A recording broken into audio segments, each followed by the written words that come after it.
Muy bien, chicos, ahora pues les voy a explicar no tan detalladamente, pero sí lo fundamental para entender cómo es la estructura de un informe. En la mayoría de las materias les van a pedir esta estructura. Sin embargo, cabe la posibilidad de que un docente le agregue, le quite ciertos elementos.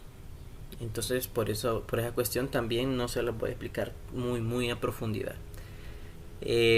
Sin embargo, también más adelante les puedo profundizar en cada uno, ¿verdad? Cómo se hace. Aunque hay materias que se los explican, pero sería bueno que también aprendieran, ¿verdad? Vaya, primero es una portada. Eh, la universidad no tiene una portada como tal, así que usted es libre de agregar la portada que usted quiera. Pero hay ciertos elementos que la portada debe de llevar, como por ejemplo el membrete, ¿verdad? Que es el nombre y el logo de la universidad. De ahí tiene que llevar la facultad que a que usted pertenece, que en este caso son humanidades, ¿verdad? Y luego la escuela, en este caso de nosotros, pues es la escuela de psicología. Posteriormente a eso, usted le va a agregar el nombre del docente, el nombre de la materia, y le va a agregar su nombre, su carnet y la fecha de entrega. Si son varios, pues tienen que ir los nombres de todos. Por lo general se pide de que los nombres vayan primero los apellidos y después los nombres y después los números de carnet. Ahora, después vamos a introducir un índice. Todo trabajo debe haber un índice para saber qué es lo que lleva.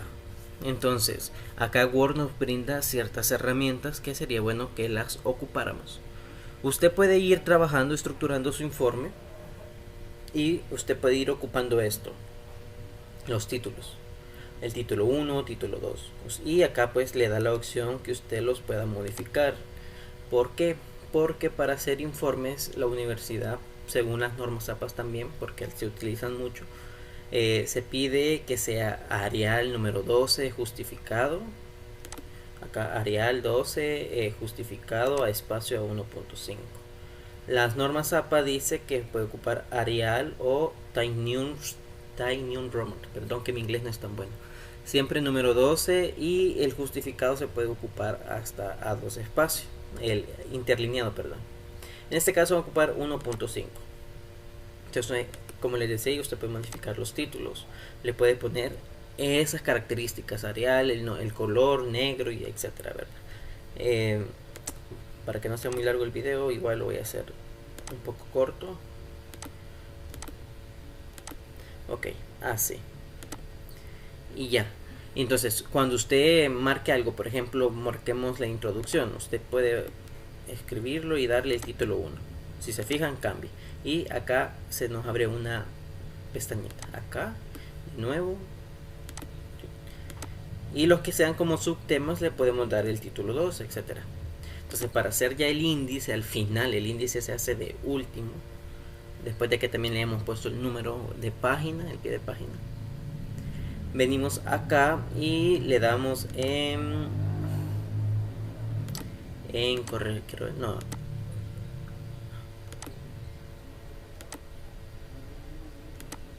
en referencias, le vamos a dar en referencias, acá en tabla de contenidos, y es tan sencillo como dar dos clics.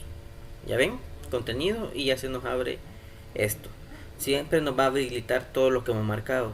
Y si marcamos uno con un título 2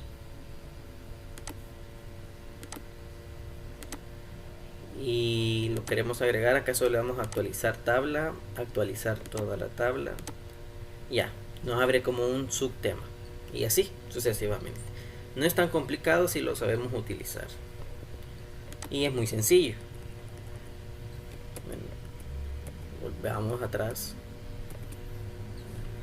Eso en cuanto al índice. La introducción es una pieza muy importante dentro de nuestros informes y que nosotros, bueno, la mayoría no le pone la atención que debería ponerle. ¿Por qué? Porque la introducción es lo que a mí me interesa saber, leer más de lo que usted ha hecho. muchos cometemos el error de poner definiciones. Por ejemplo, el tema es qué es la psicología y nosotros en la introducción ponemos la psicología es una ciencia, etcétera. No, eso no se hace. La introducción es un preview, como el trailer de una película. No nos cuenta lo más interesante, solo nos dice va a haber esto, esto y esto, pero no nos cuenta toda la trama, porque entonces no la vamos a ir a ver si ya sabemos cómo termina, etcétera. Entonces lo mismo pasa en un informe. Acá lo que vamos a poner es datos así relevantes que me hagan a mí decir, ok, yo tengo que leer esto porque está interesante, porque es lo que yo busco, ¿sí? Entonces podemos decir en el presente trabajo, por ejemplo, ¿verdad? O en este informe se trata de brindar una definición de lo que es la psicología, por ejemplo. Por ejemplo. El caso de la justificación, algunos docentes se la van a pedir, otros no, depende de qué tipo de informe sea, si es algo de alguna investigación, si va a ir, si es algo más teórico, es probable de que no. Pero la justificación es también una pieza clave dentro de nuestro informe porque es la razón de ser. Entonces en la justificación nosotros vamos a decir por qué yo hice esto, cuál es la razón. Y hay una forma de hacerlo, porque primero hay que ver la relevancia del tema, cuál es la relevancia, en qué me va a beneficiar, etcétera, o en qué va a beneficiar este estudio, qué aporte va a brindar. Entonces, esa es la justificación. Tanto la introducción como la justificación, bueno, la introducción lo más que se puede dar son 2 páginas. Ah, pero es muy aceptable que sea una o que le falte un poquito de una, no un párrafo, eso sí, no, ni 2. Ya por ahí 3 párrafos en adelante sí, pero no sobrepasar las 2 páginas. La justificación es un poco más corta, como una página está bien. Luego, los objetivos muchos lo hacen de último y es por eso que fracasa. Bueno, yo en lo personal yo he calificado trabajos y los objetivos tienen mucha relevancia en cuanto a la nota que yo le voy a colocar a usted. A ustedes no les voy a exigir tanto porque sé que van empezando, porque sé que tal vez es la primera vez que se dan cuenta de esto, etcétera. Pero a otros yo sí les he exigido que lo hagan bien, porque ya es tiempo de que lo hagan bien. Entonces, los objetivos se hacen de primero. La introducción, la justificación, bueno, la introducción, el índice se pueden hacer de último, la justificación sí se puede hacer antes. Los objetivos también tienen que hacerse antes, porque es lo que determina qué es lo que yo voy a hacer, mis metas, ¿verdad? Entonces, hay una fórmula para hacer estos objetivos. Por el objetivo general, valga la redundancia, por lo general el objetivo general es uno general y 3 objetivos específicos. Entonces, la fórmula es, primero, saber qué estoy investigando, el qué, saber qué es. Por ejemplo, que un tema X podría ser la importancia de la psicobiología o de la biología en la psicología. Ese puede ser un tema de investigación. Entonces, ese es el qué. Ese es el qué. ¿Cuál es la importancia? Ya sabemos el primer elemento. Ahora, esto lo acompaña un verbo de acción. Por lo general, los verbos de acción empiezan con ar, e ir.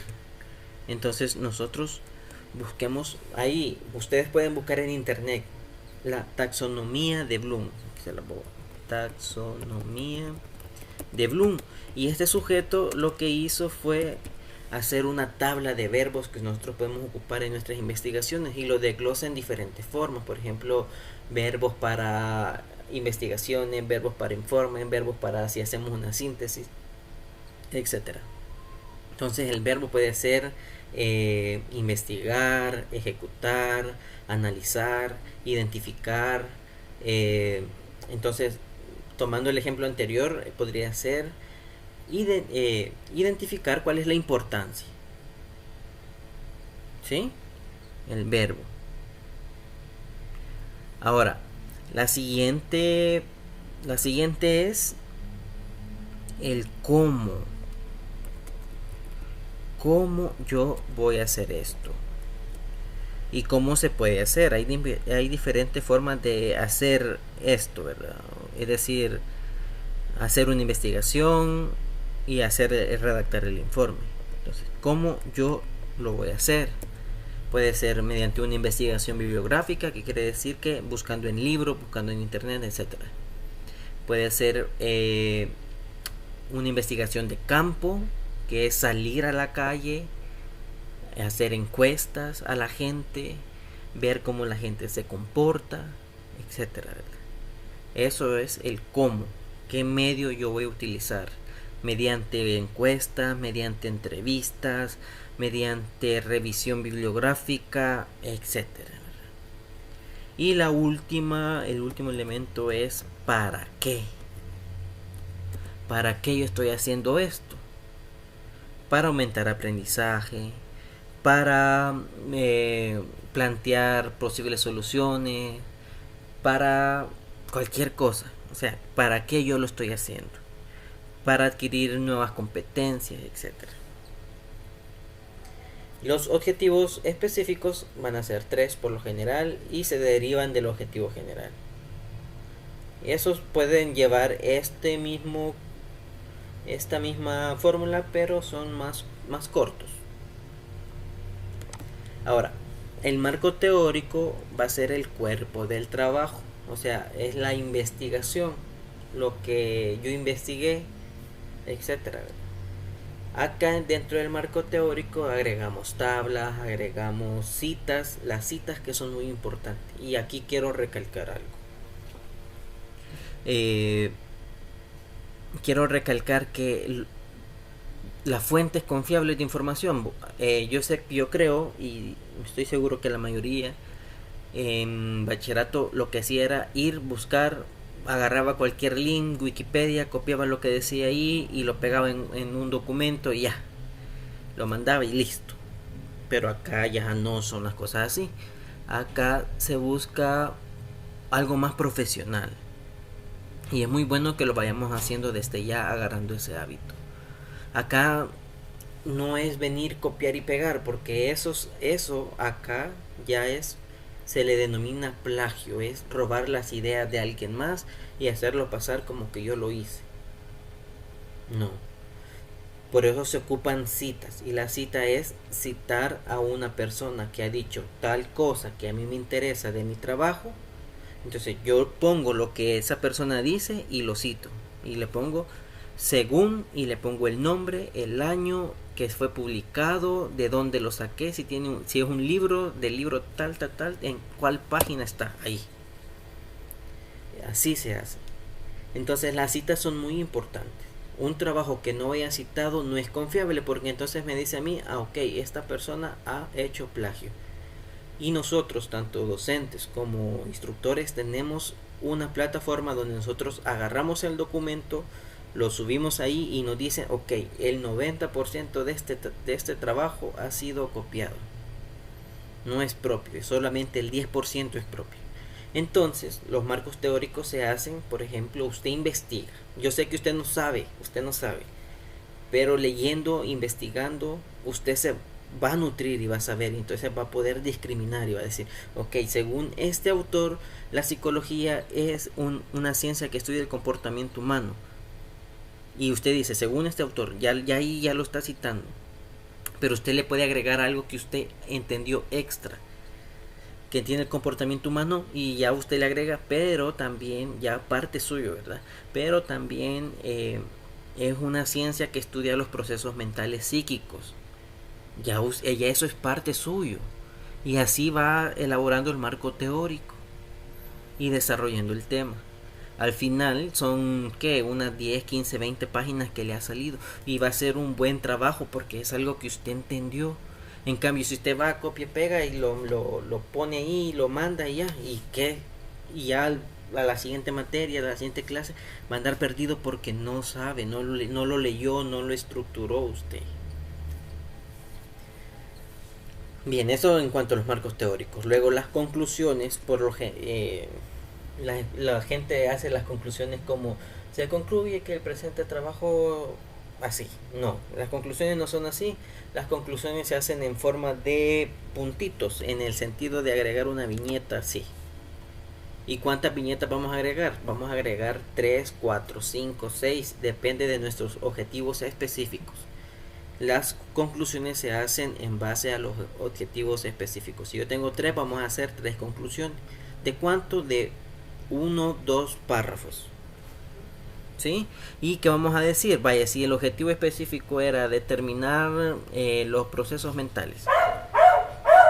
Perdón por el ruido del perro. Usted va a colocar ahí, se logró determinar que los procesos mentales son aquellos que, etcétera. ¿Sí? Y si no lo logró, pues también va a colocar ahí que no se logró. Así se hacen las conclusiones. Luego, las recomendaciones se hacen más que todo cuando se hacen investigaciones. Y las recomendaciones pues prácticamente es dar posibles soluciones al problema. La bibliografía va amarrado con lo que es el marco teórico. ¿Por qué? Porque yo le dije que usted tenía que ir citando. Voy a hacer un ejemplo de una cita. Como les decía, Word nos brinda a nosotros muchas herramientas. Y una de ellas es crear citas. Aquí ya le dice que es en formato APA. Y aquí le dice insertar cita. Usted le viene y le da agregar nueva cita.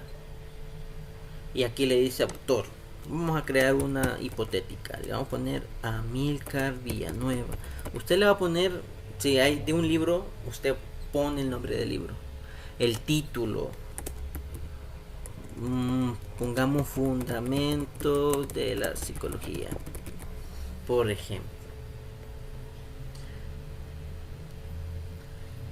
Pero perdón, acá primero, depende de usted dónde sacó. Mire la que le da aquí: libro, sección de libro, artículo, informes, actas, y le da una infinidad de opciones. Entonces, digamos que es un libro. Aquí título, el año que fue publicado, digamos que en el 2020. Aquí San Salvador. Y la editorial, pues HHHH.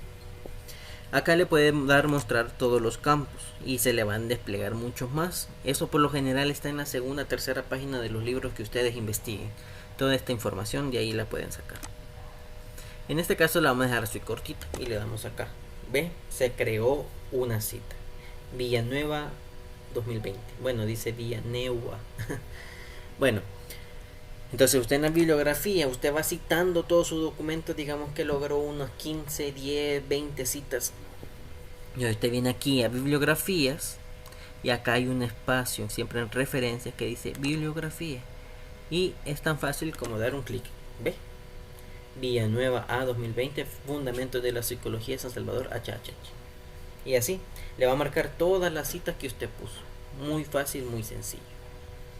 Y ya pues en anexos, también, ¿verdad? Usted, por ejemplo, si fue a hacer prácticas, si hizo una investigación donde se hace con cuestionarios, con instrumentos de evaluación, usted va a agregar los instrumentos acá, puede agregar fotografías de lo que estaba haciendo, etcétera.